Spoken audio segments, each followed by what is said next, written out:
చంద్రబాబు నాయుడు తెలంగాణకు ద్రోహం తలపెట్టాలని చూస్తే ఎందుకు రేవంత్ రెడ్డి మౌనంగా ఉంటున్నాడు?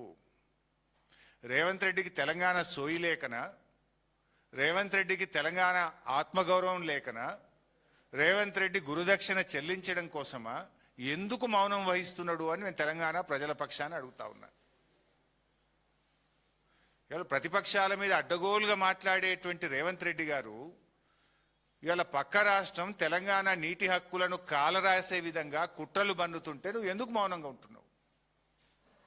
మాట్లాడితే గుడ్లు వీక్తా, పేగులు మెడలేసుకొని తిరుగుతా అని ఒంటి కాలు మీద లేనిపోని దానికి ప్రతిపక్షాల మీద విరుచుకుపడే నువ్వు తెలంగాణ జాతి ప్రయోజనాలు, ఈ రాష్ట్ర ప్రయోజనాలను శాశ్వతంగా సమాధి కట్టేటువంటి విధంగా ఇవాళ పక్క రాష్ట్రం కుట్రలు చేస్తూ ఉంది. అది ఎజెండా మీదకి వస్తే ఎందుకు నువ్వు మాట్లాడతలేవు?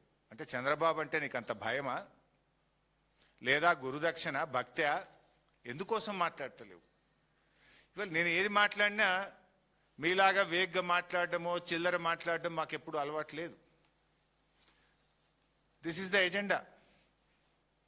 గోదావరి రివర్ మేనేజ్మెంట్ బోర్డు ఈ నెల 18వ తేదీన తలపెట్టినటువంటి ఎజెండా ఇది. This is the agenda minutes. అన్ని రాష్ట్రాలకు, దీంట్లో ఉండేటువంటి భాగస్వామ్య పక్షాలకు అందరికి కూడా వచ్చినటువంటి this is an official agenda. You can see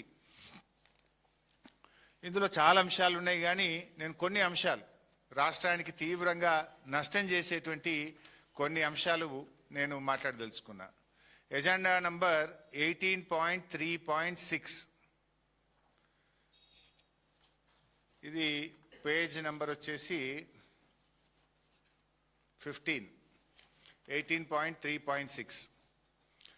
The following projects were taken up by the state of Telangana after bifurcation, and the projects are cleared by TAC during the year 2018 to 25.